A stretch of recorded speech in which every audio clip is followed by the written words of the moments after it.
Guys, babaklasan natin to. Tingnan natin dito. Tapos yung tumutunog niya. Tingnan natin yung injector niya kung mayroong problema. Kung may naghalong tupan. Fuel. Tapos oil dito sa injector niya. Tingnan natin. Tinanggal ko yung belt niya. So wala na yung narinig na ingay. So okay na siya. So walang problema. Titignan natin ito. Pag nilagay natin yung belt kasi, yung belt niya kasi local.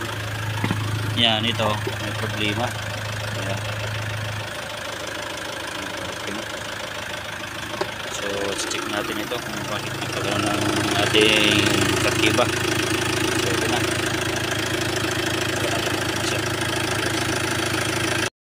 So, ito yung guys, oh. Yan, steering. Yung problema.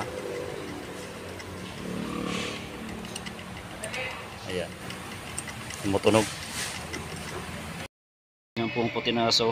Pupunta po dito yung ating oil na may mix sa fuel natin. So nagkaroon ito ng puti ng aso. Ayan. So dito sa ilalim yan guys. Nakilalim yan. So ayan o. Yan. Kita ninyo. Nakapasok yung ating oil. So isa po yung dahilan naging isang white smoke ang ating unit na Captiva. Oo. Kaya anong gagawin natin? Anong gagawin yan? Papalitan yung kuha natin. So, ano sabi mo pre? Ano sabi mo pre? What's the concern? Yan, sa oil seal yan. So papalitan natin yung oil seal niya. Check natin ito kung meron bang problema ito nating injector. So, Check this one. yan, okay. You want to open this one? Calibrate.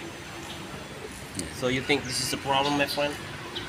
Yes, i-check yan, sa oil seal niya, meron kasing oil seal yan.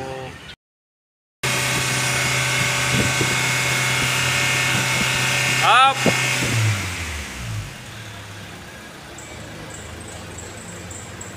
So ayan o. Pusti yung aso. Ha? Oo. Dula naman. Na? Ha?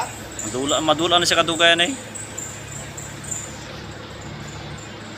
Itom na o. May nabilin pa puro na. Ito yung repair na steering pump. So belt na yung kapalitan kasi itong belt niya ay replacement. So kailangan palitan. So ito po yung sabi ko ng problema isa. Tapos sa ating steering pump na repair na. So mahal po sa kasa. Sa aming Chevrolet. So okay na. So yan guys, sana meron kayong natutunan sa aking i-vlog ngayon. Itong Captiva 2011 model. So ganun lang po ang pagdadiagnose. So, basic lang po yan. Kaya po yan. Sana meron kayong natutunan sa aking i-vlog ngayong araw na ito.